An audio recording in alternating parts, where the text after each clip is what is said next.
하나님이 받으신 예배라는 말씀의 제목으로 오늘 본문 말씀을 상고하겠습니다. 2주 전에 내 마등만 밟고 지나가는 그런 삶이 되어서는 안 된다. 하나님이 기뻐 받으시는 예배를 드리면서 살아야 된다 라는 말씀을 전했습니다. 하나님이 왜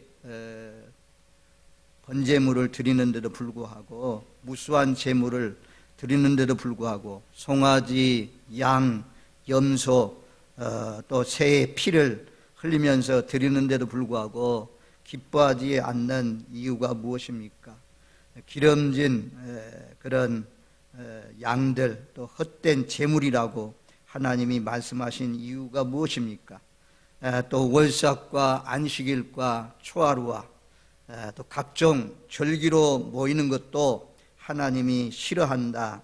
이것이 내가 견디지 못할 것이고 나에게 무거운 짐이라 라고 하시는 이유가 무엇입니까?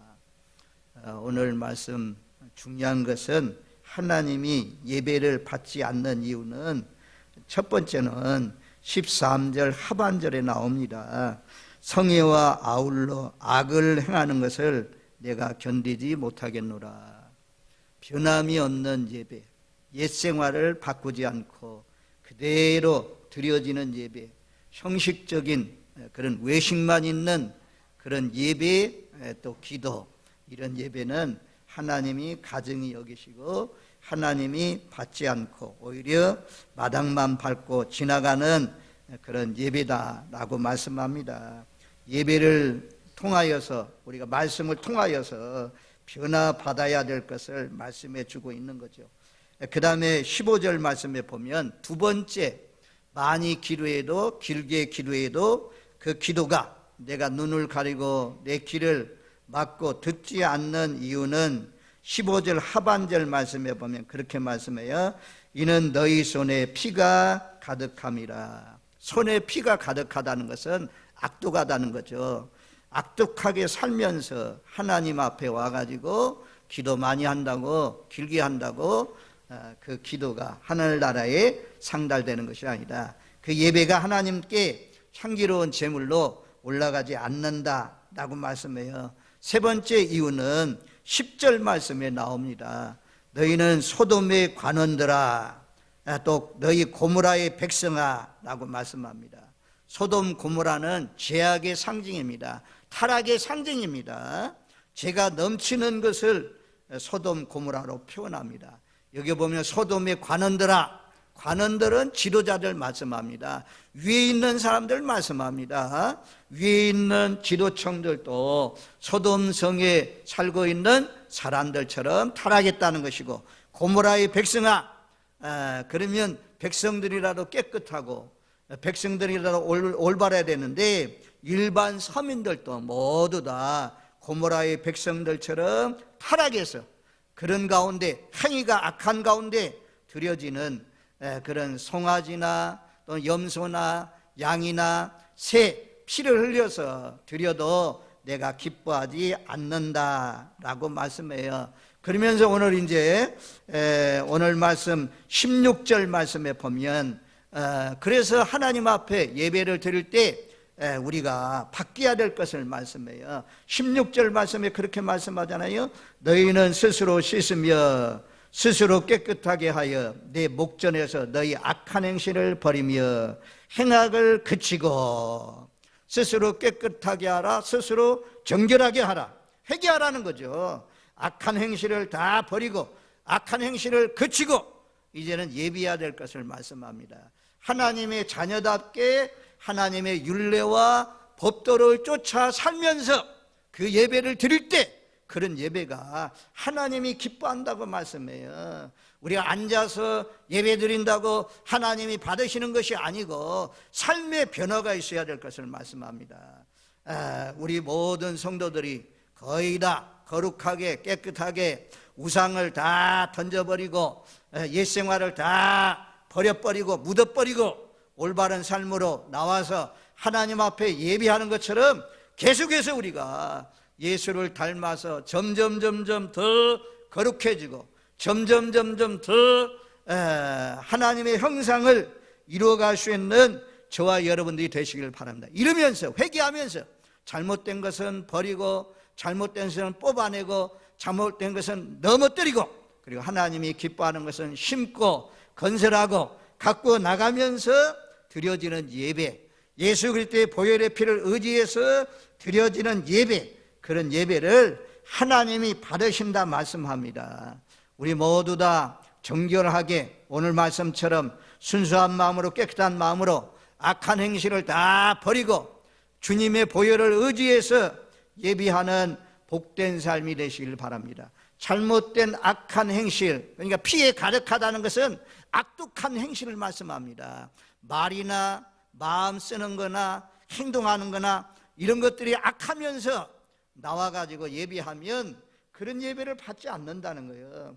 그러니까 평상시의 삶이 거룩한 삶, 깨끗한 삶, 구별된 삶, 그 가운데서 드려질 때 그런 예배를 하나님이 받으신다고 말씀해요. 그리고 17절 말씀에 보면 16절은 소극적인 버려야 될 것, 무리해야 될 것을 말씀하지만 17절 말씀에는, 자, 우리 17절 말씀 같이 읽습니다. 선행을 배우며 정의를 구하며 학대받는 자를 도와주며 고아를 위하여 신원하며 과부를 위하여 변호하라 하셨느니라. 아멘. 5가지를 말씀해요. 선행을 배우며, 선행을 배워야 된다는 거죠. 아무래도 거의 예수 믿는 사람하고 믿지 않는 사람하고 거의 비슷한 것 같아요, 살아가는 모습이. 그런데 그래도 예수 믿는 사람들은 좀 더 선행을 하려고 하고 좀 더 여기 보면 고아들, 과부들, 어려운 사람들을 도와주려고 하는 그런 마음들, 또 실제로 교회 다니는 사람들 가운데, 우리 하나님의 사람들 가운데 이 어려운 사람들을 돕는 사람들이 많이 있습니다. 그래서 이런 말씀을 실천하기 위해서 드려야 하나님이 예배를 받으신다.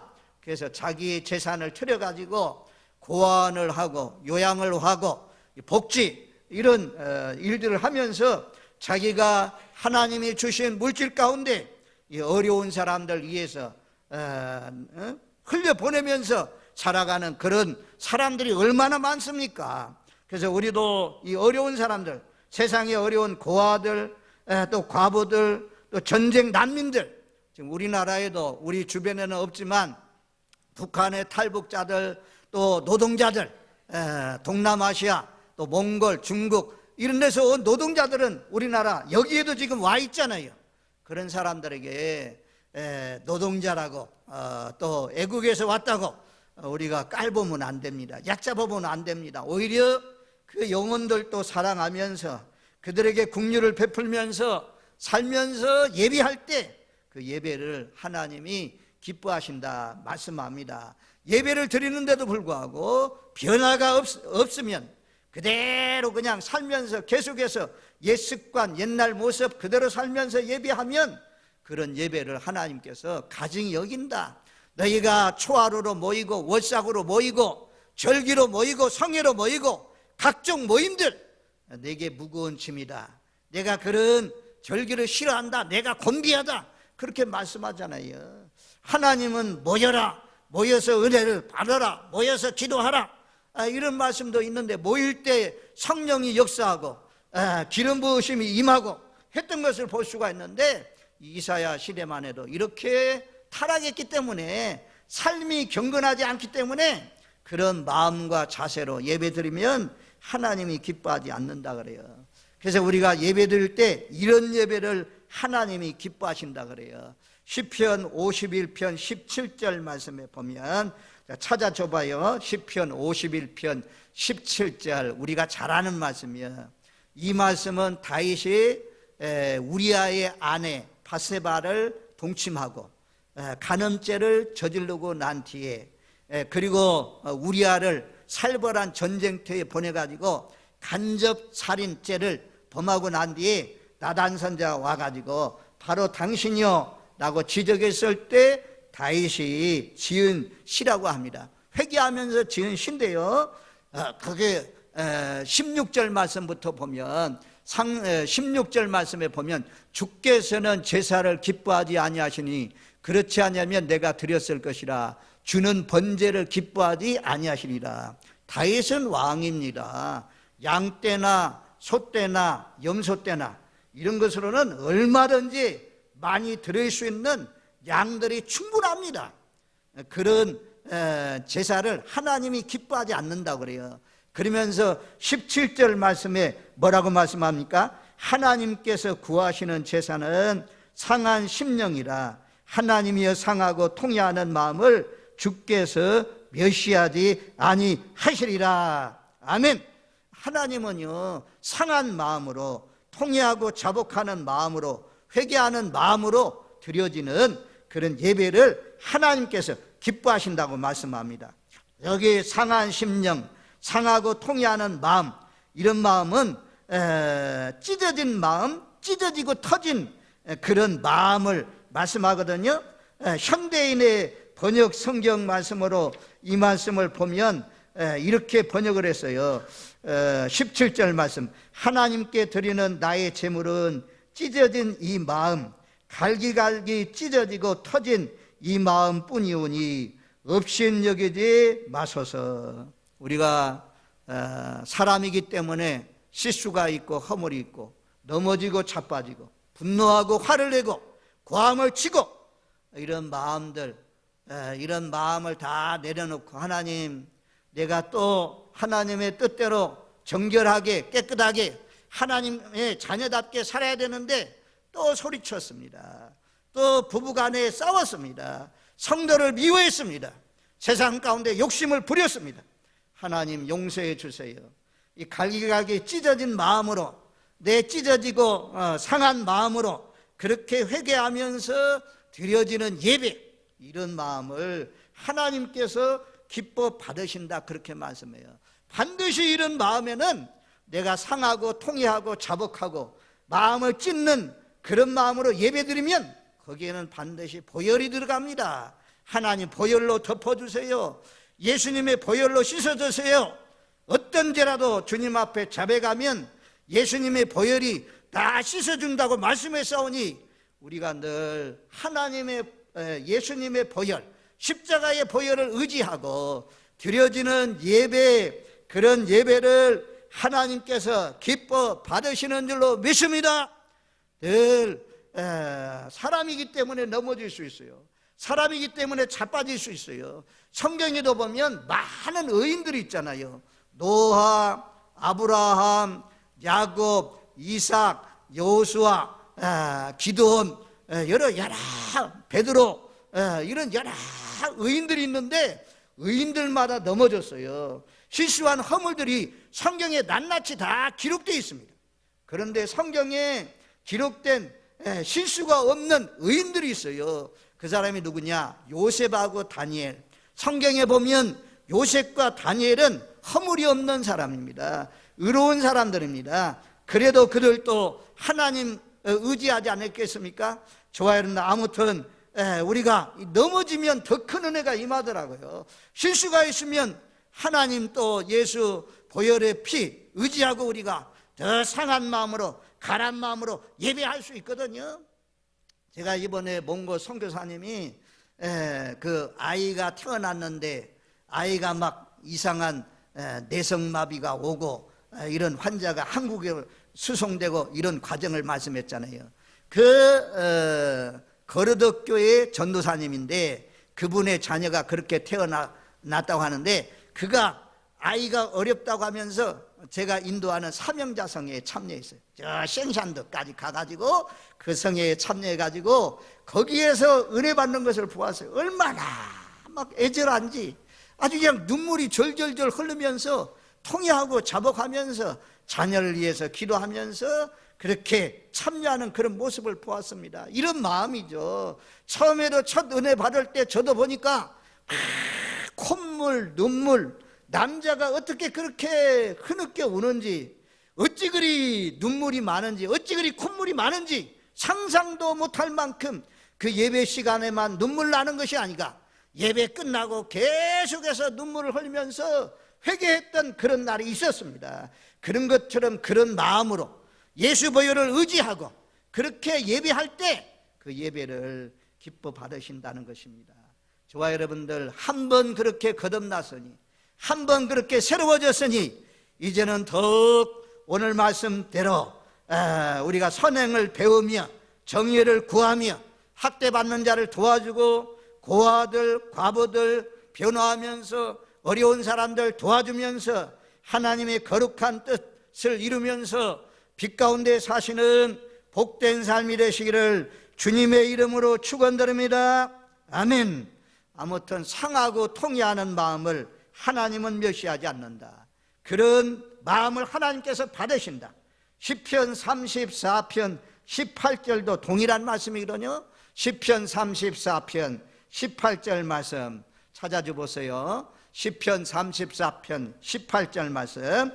여호와는 마음이 상한 자를 가까이 하시고 충심으로 통회하는 자를 구원하시는도다. 마음이 상한 자 가까이 하시고 충심으로 통회하는 자를 구원하신다. 이 다윗이 이 밧세바 하고 동침한 이후에 얼마나 하나님 잘못했습니다, 용서해 주세요, 얼마나 간절하게 눈물을 흘리면서 기도했겠어요.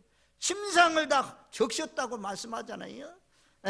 그래서 이 마음이 상한 자, 중심으로 통회하는 자, 진실한 마음으로 통회한 자를 하나님께서 구원해 주신다.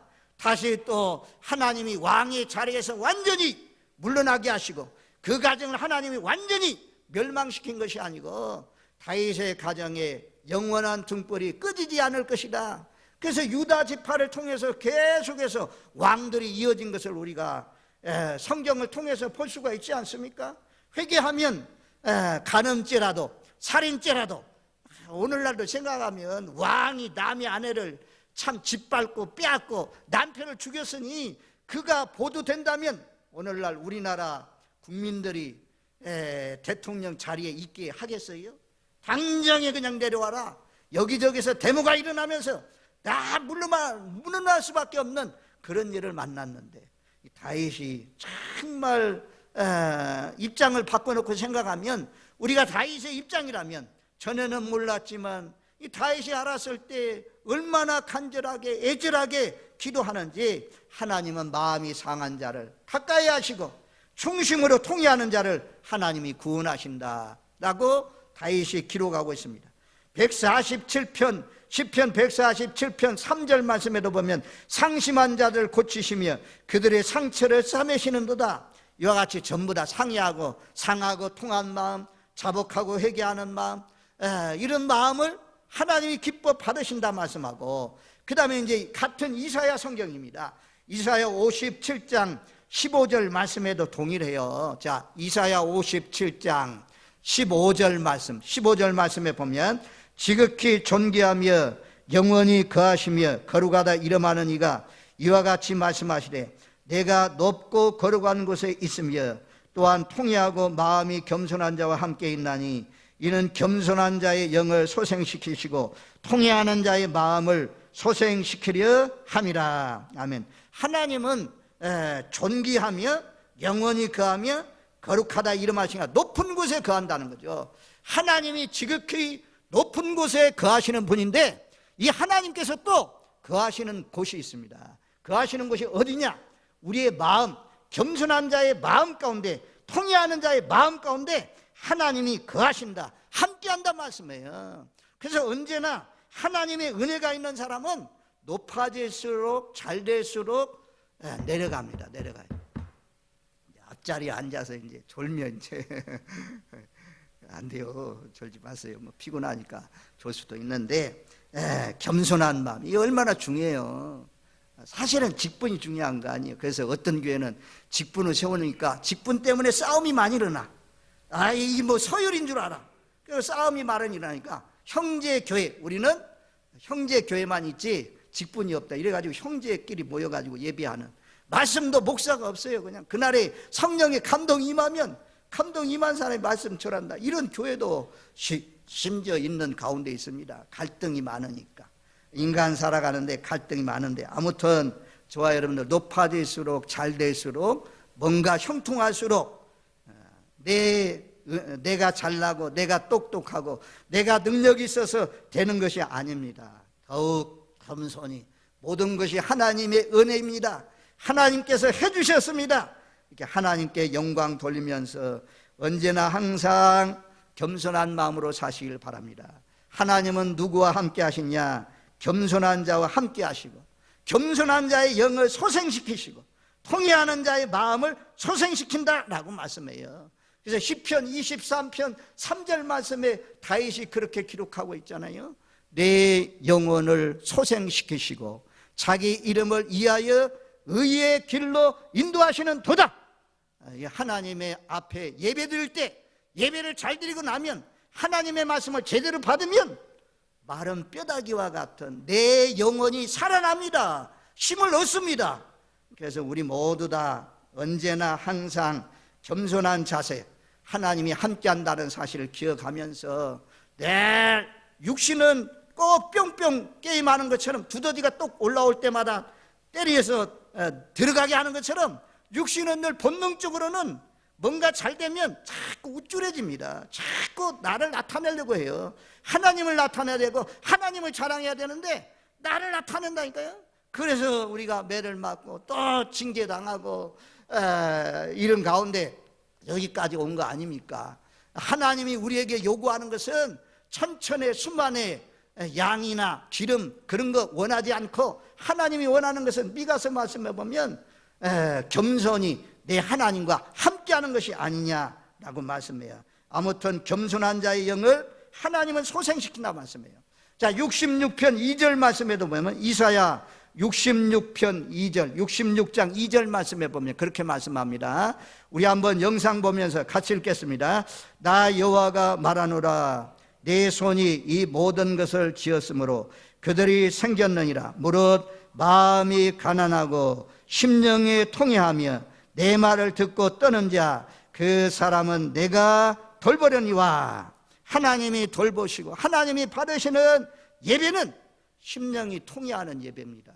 심령이 통회하고 자복하는 그런 예배를 하나님이 기뻐 받으신다.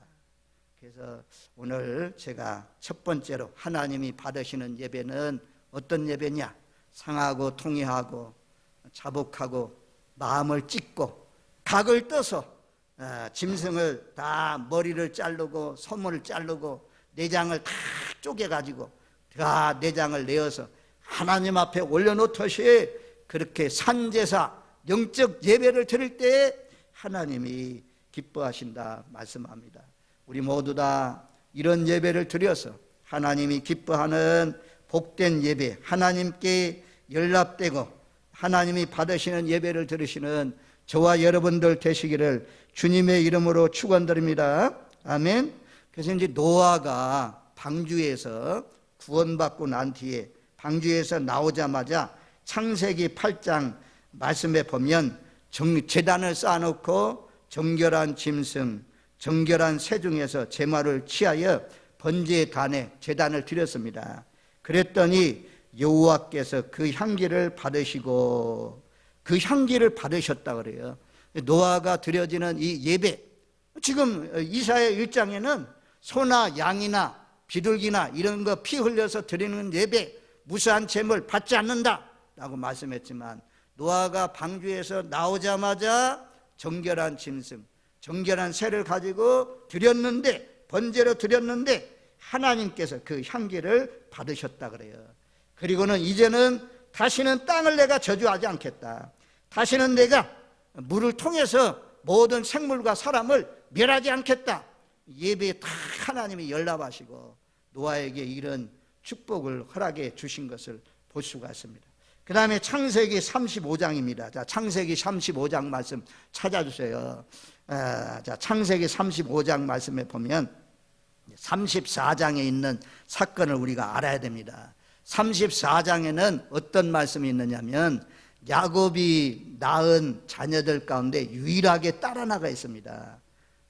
이 레아가 낳은 딸 디나가 있잖아요. 그러니까 여러 아들 12명의 아들 가운데 딸이 하나인데 이 딸 하나 얼마나 사랑하겠어요. 공주처럼 이뻐하고 존귀한 딸인데 야곱이 베델로 올라가지 않고 세겜 땅에 거하는 동안 이 딸이 그 세겜 족속의 하모리의 하몰의 추장의 아들에게 강간을 당합니다. 그래서 야곱의 가정에 큰 어려움이 왔습니다. 그런데다가 이 오빠가 되는 시므온과 레이가 두 사람이 함께 작전을 써가지고 남자들은 전부 다 할례를 받으라. 그리하면 우리와 더불어서 결혼도 할 수 있다. 함께 너희와 함께 언약하면서 살 수가 있다. 나가면서 언약을 했습니다. 그런데 남자들 모두 다 할례를 받았을 때, 남자들이 움직이기 어려울 때 시몬과 레이가 칼을 차고 와서 모든 남자를 다 죽였습니다. 그때 야곱이 하시는 말씀이 창세기 34장 30절 말씀에는 나는 수가 적은즉 그들이 모여 나를 치고 나를 죽이리니 그러면 나와 내 집이 멸망하니라. 큰일 났다. 이제 저들에게 냄새를 피웠으니 저들이 정비해가지고 무기를 들고 쫓아오면 우리는 다 죽었다. 나와 내 집이 다 멸망을 받을 것이다. 이렇게 두려워 떨고 있을 때에 그때 하나님께서 야곱에게 나타나서 하신 말씀이 35장 1절 말씀입니다. 하나님이 야곱에게 이르시되 일어나 베델로 올라가라. 거기에서 거주하며 내가 내 형 에서의 낯을 피하여 도망하던 때 내게 나타나선 하나님께 거기서 제단을 쌓으라 하신지라. 지금 세겜에 살고 있는 사람들이 정비를 해서 쫓아와서 야곱을 죽일 수 있는 그런 어려운 날입니다. 이때 하나님께서 야곱에게 나타났어요.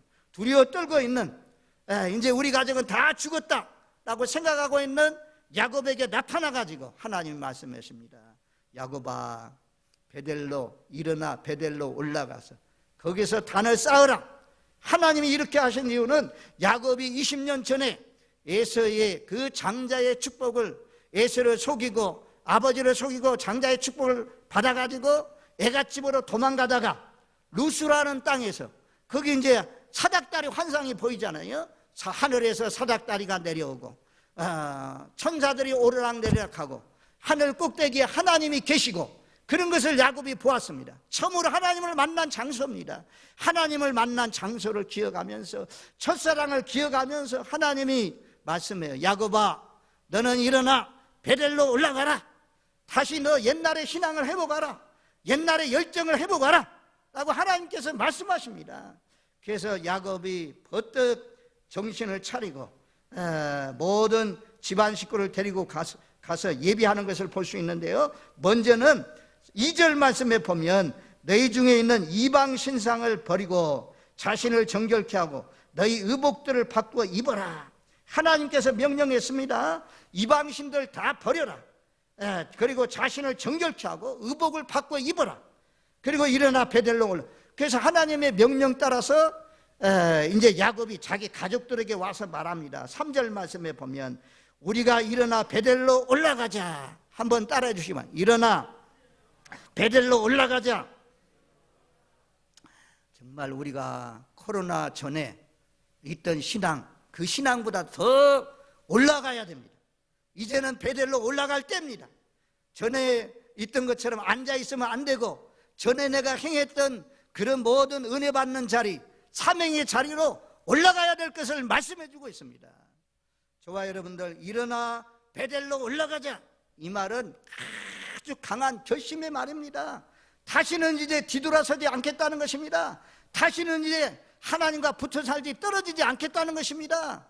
우리가 그전에는 하나님 앞에 헌신하고 충성하고 사명의 자리에서 열심히 살았는데 점점 신앙이 왠지 시험당하고 어려움이 있어서, 장애물이 있어서 점점 식어지고, 다 식어진 그런 가운데 내 영혼이 점점 죽어지고 내려가고 애굽으로 계속해서 내려가고 있지는 않습니까? 이제는 방향을 돌리십시오.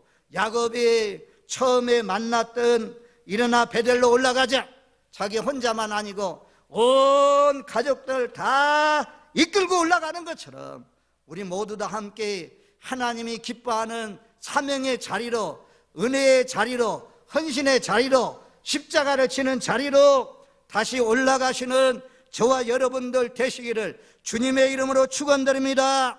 아멘. 올라가야 할 때입니다.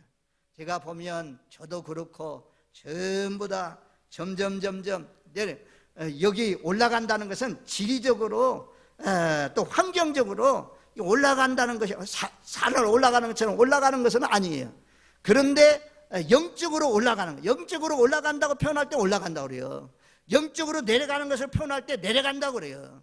그래서 우리의 신앙이 더 이상 내려가지 마시고 하나님이 기뻐하는 예배를 드리면서 행위가 바뀌어서 우리 모두 다 일어나 베델로 올라가는, 하나님을 만났던 사명의 자리로 다시 올라가는 저와 여러분들 되시기를 주님의 이름으로 축원드립니다. 아멘. 나에게 나타났던 20년 전에 나타났던 그 하나님께 내가 제단을 쌓으려 한다 라고 했더니 가족들이 다 따라갔어요. 여기 4절 말씀에 보면 손에 있는 모든 이방 신상들, 귀고리들 다 버렸단 말씀이에요. 대표적으로 라헬은 자기 아버지가 오니까 드라빔, 아버지가 섬겼던 드라빔을 의자 밑에 감추었잖아요. 말 안장 밑에 감춰놓고 아버지가 왔을 때 내가 경수가 있으니 일어날 수가 없습니다. 인사할 수가 없습니다. 그 드라빔 가지고 있었잖아요. 그 드라빔을 가지고 있으면 아버지의 상속권을 다 받을 수 있다, 뭐 이런 뜻도 있더라고. 아무튼 그 드라빔까지 다 내놓았어요. 귀고리 차고 있던 것 전부 다 내놔가지고 상수리 나무 아래에 다 묻었다 그래요.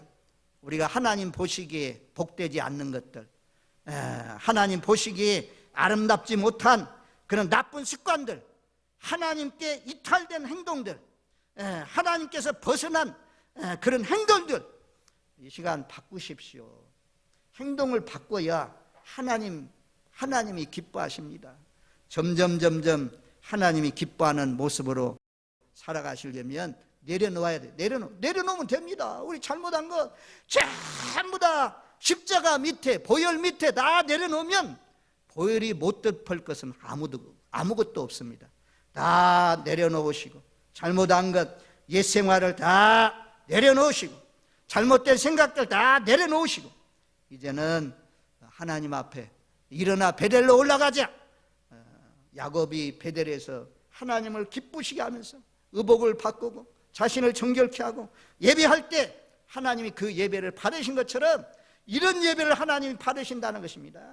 노아의 시대에 하나님이 예배를 받으시고 다시는 이 땅에 저주하지 않겠다라고 말씀했는데 5절 말씀에 보면 그렇게 말씀해요. 35장 5절 말씀에 보면 5절 말씀 우리 한번 같이 읽습니다.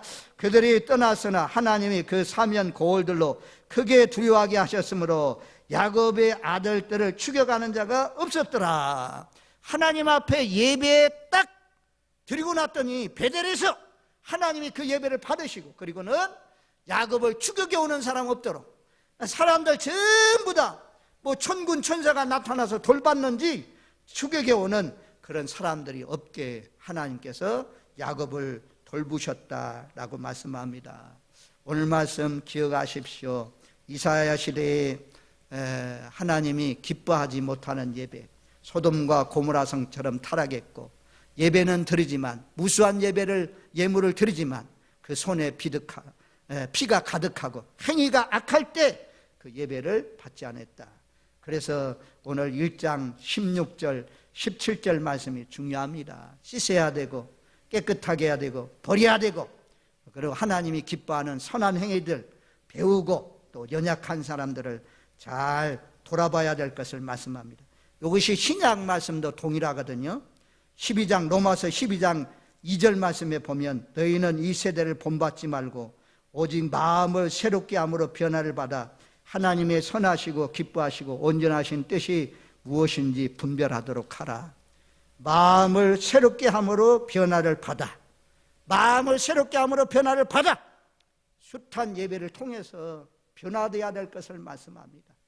변화되어서 예배드리면 하나님이 그 예배를 받으신다 라는 사실을 기억하면서 늘 언제나 넘어지고 잘못하고 했던 그런 모든 것들, 야곱이 상수리 나무에 다 묻는 것처럼 다 묻으세요. 이제 다 묻어버리고 그동안 있었던 오해, 섭섭한 것, 비난 이런 것 더 이상 다 또 끄집어내지 마시고 또 낚시하지 마시고 깊은 바다에 던져버리시고 이제는 헌신의 자리로, 사명의 자리로, 희생의 자리로, 십자가 지는 자리로, 기도의 자리로, 은혜 받는 자리로 올라가시는 저와 여러분들 되시기를 주님의 이름으로 축원드립니다. 아멘.